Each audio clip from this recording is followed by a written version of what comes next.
Hey there, folks. I'm Mark, in affiliation with Spectrum Pulse, and it's Billboard Breakdown. I don't remember. So there are two stories this week. One that I was predicting from last week, and the other, well, I'll be honest, I kind of forgot, and that's a bit of a bad look for me. The first is the continued onslaught of holiday music. It's already overtaken the charts to an alarming degree, and I think Billboard is just content for this music to become recurrent properly eventually, so they don't have to build a genre-based exception, which means we're probably only about 3 or 4 years away from this not happening, except for the biggest of it. Yay, I guess. But the second story, yeah, it's a bad look on my part that I forgot that Bad Bunny can really land some significant album bombs. I'll admit it. I'll probably get more into why later on, but suffice to say, I should have seen that coming. But for now, let's talk about our top 10, where there's evidence of both of our stories, but not at the very top, where Mood by 24K Golden and Ian Dior took back the number 1. Basically, it's here because even as the peak is wavering on the radio, it's still consistently strong, pretty much across the board,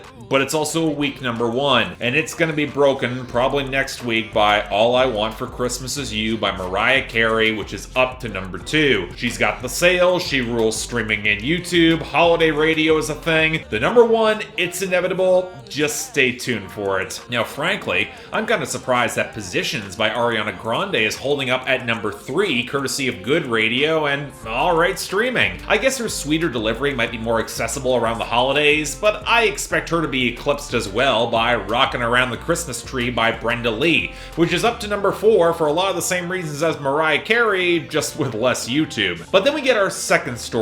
Thanks to the album boost leading into great streaming and radio finally getting traction, Dakiti by Bad Bunny and Jay Cortez is up to number 5. Again, I'm not sure how long this is gonna last beyond the album boost, but the song has had better legs than I've expected, so it could well stick around into the holidays. Then we get a surprise pickup for Laugh Now, Cry Later by Drake featuring Lil Durk at number 6. I'd say maybe just a good radio week given how bad its streaming looks right now, but it might be more because Holy by Justin Bieber featuring Chance the Rapper slipped down to number 7, which had some okay sales and it's making more of that radio run, but its total collapse on streaming is preventing any greater gains. Either way, it did hold over I Hope by Gabby Barrett at number 8, which is on the wrong side of its radio peak and the sales are not gonna save it, especially when Jingle Bell Rock by Bobby Helms is up at number 9 with way better sales and streaming. Finally, clinging onto the top 10, we got Dynamite by BTS. It might still have a lot of sales, but the radio has peaked. It's definitely on the downswing right now. And speaking of that, our losers and dropouts.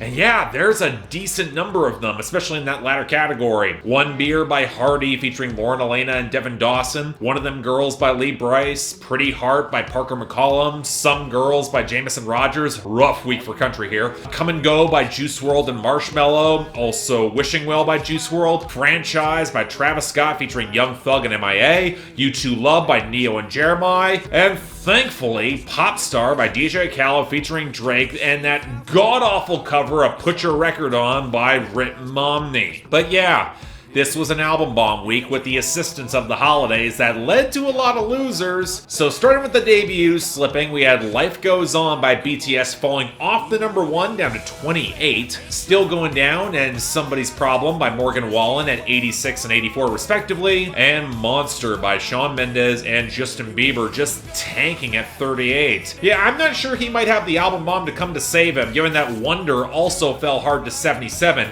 It's gonna rebound, but by how much? Now that leads to the rest of our continued losers, where Before You Go by Louis Capaldi's at 42, IOI by Surf Mesa featuring Emily's at 43, Watermelon Sugar by Harry Styles at 50, Hawaii by Maluma fell down to 54, Love You Like I Used To by Russell Dickerson's at 61, Starting Over by Chris Stapleton's at 62, Forever After All by Luke Combs at 68, POV by Ariana Grande at 80, Took Her to the O by the late King Von at 88, Tyler Hero by Jack Harlow at 91, and Hole in the Bottle by Kelsey Ballerini at 98. And then for the rest that are getting pushed out, well, Back to the Streets by Saweetie and Jhené Aiko slid down to 96 off the return. Good Time by Nico Moons at 93. Golden by Harry Styles at 92. Don't Stop by Megan Thee Stallion and Young Thug fell down to 89. I'm frankly surprised it's held on this long. Throat Baby Go Baby by BRS Cash at 85. Seven Summers by Morgan Wallen fell down to 76. Wasn't there supposed to be a radio push for this eventually? My god. What Do You Know About Love by The Late Pop Smoke at 52. And Lonely by Justin Bieber and Benny Blanco at 46. Now finally, to round out our more notable losers, Said Some by Moneybagg Yo at 44. WAP by Cardi B featuring Megan Thee Stallions at 33. More Than My Hometown by Morgan Wallen down at 32. And Savage Love by Josh 685 and Jason Derulo hit 29. Oh man, all those losses.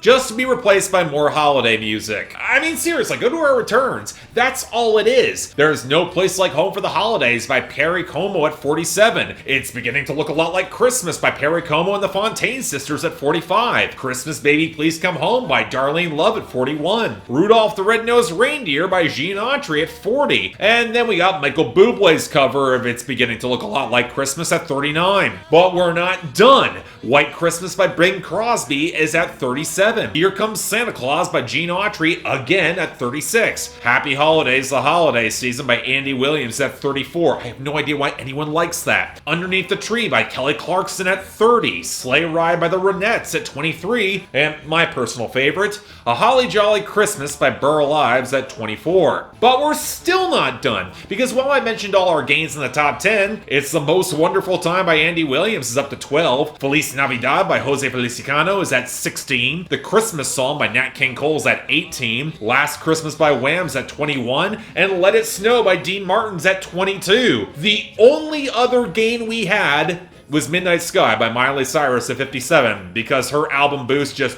did not happen outside of this and Prisoner staying relatively stable. But again, our other story is Bad Bunny's album bomb, all of which fell below the top 40. So outside of the best and worst this week, La Droga at 94, Hey Cobre at 81, El Mundo Es Mio at 79, Booker T at 78, Te Deseo Lo Mejor at 74, Haciendo Que Me Amas at 72, and Te Mudaste at 60. Got all that? Good, because we're going back to the holiday music with our new arrivals, starting off with number 95, Favorite Time of Year by Carrie Underwood. It's music to my ears. Christmas is my favorite time of year. So two of these Christmas songs are in a similar state to that of the John Legend Christmas song from last year. They're Amazon exclusives that charted on sales, and the only reason I actually heard them was courtesy of leaks I found elsewhere. Now, the first of these songs is from Carrie Underwood, and I'm not sure of the origin of it. The metadata I did find was kind of iffy, but it kind of made sense that Carrie Underwood cut this, so how is it?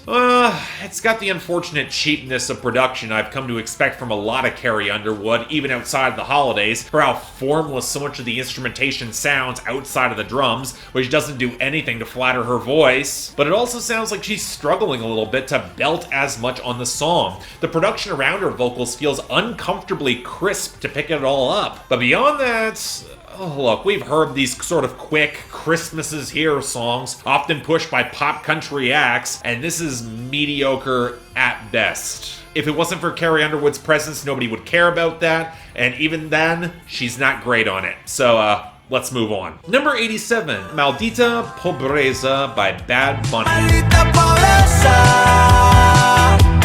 So this is the side of Bad Bunny I really like, because he flips the flex of a significant chunk of the album, and about half this song, into something a little bit more interesting. He emphasizes all the fine things he wants to get his girl, except he's got no money, and is driven toward violence to get what he needs, which leads to a bit of a bloody disaster, even as that girl will then pull up to his funeral in a Ferrari. And it's not just a traditional reggaeton vibe that he flips here, but the overall tone of the production as well. The sharp guitar chords playing off the drums that seem closer to a rock groove, and that really ramps up. And when the passages break down to more trap, it feels surprisingly cohesive and making it all work, especially when the second verse gets as manic and dark as it does, especially with that harmonica echoing over the gunshots to end the song. So yeah, easily my favorite on the album, highly recommended.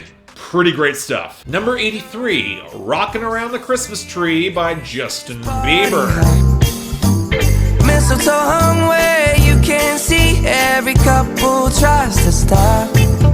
Yeah, this is the other Amazon exclusive, and forgive me for saying that I'm sick and goddamn tired of thinking about Justin Bieber in 2020. He's already consumed entirely too much of my time and attention. Now, for what it's worth, the washed out production leading into the guitars, it shows a bit more of a budget than I would expect for a holiday song, and there's actually a pretty decent guitar solo, but we're stuck with a more soulful instrumental, and Justin Bieber's trying his R&B inflections, and man, it's falling flat here. He can't sell it. I'll give him some credit for actually sticking the landing on the final high note. He does have that range, but look, I don't see it unseating Brenda Lee's version, and he's already got Mistletoe as his contribution to the holidays. He should stick with that. But on that note, number 75, Under the Mistletoe by Kelly Clarkson and Brett Eldredge. It's just you and I.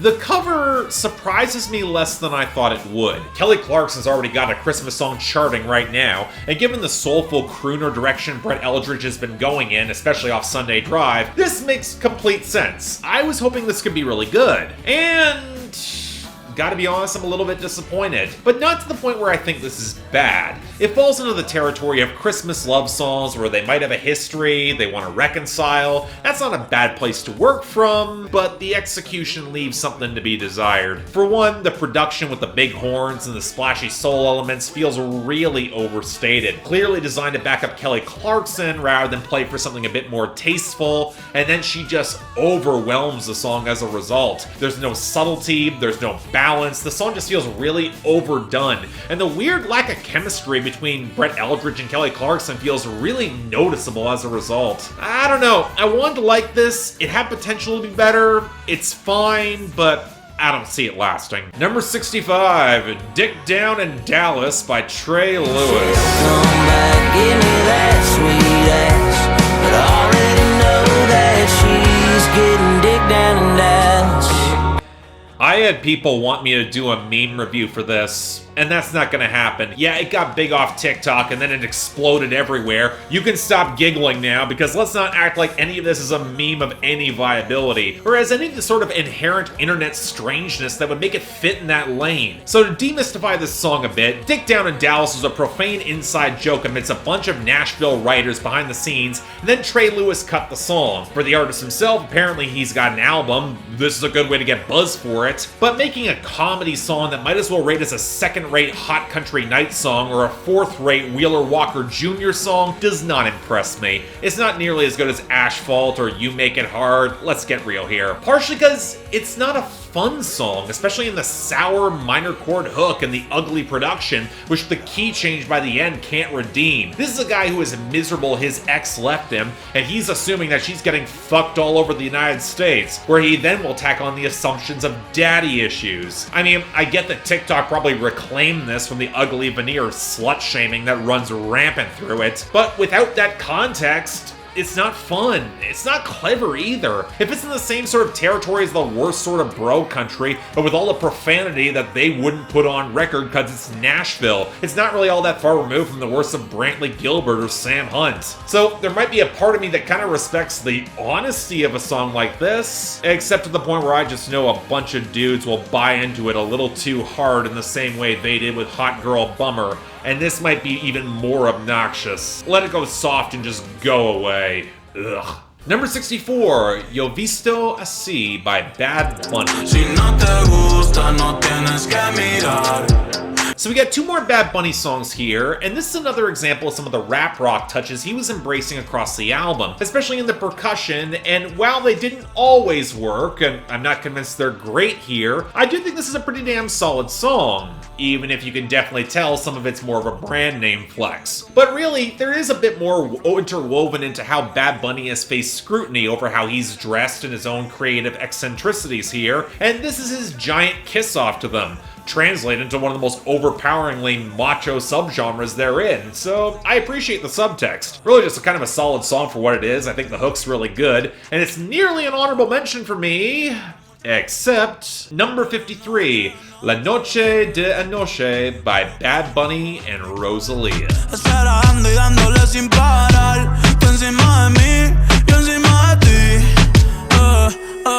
I'll admit I was surprised to discover this is the first collaboration between ROSALIA and Bad Bunny, at least that I've heard, because they make a lot of sense together and they play off each other really well, especially on this song where they look back on a killer night before and they recognize they may have caught feels, and that could well lead to more along the way, of which they're both hesitant, as they've been burned before in situations like this. And that drives the song's intensity, especially as both of them are conscious of their own fame and what a connection like this could do for them. Shame that despite having good chemistry, the production doesn't really give them much to work with. Like a lot of the album, it leans a little bit more down-tempo and melancholic with the washed-out warbles of melody against the blocky reggaeton percussion. And yeah, it might match the mood, but I think they could have done a little bit more with it. Even if I do think the chemistry makes this wind up being pretty good. Ergo, where I'm going with the best and worst of the week, yeah, Bad Bunny is getting all of that, and especially in the top category, with the top spot for Maldita, Pobreza, but I'm giving a tie for honorable mention to Yo Visto Así and La Noche de Anoche. Worst of the week,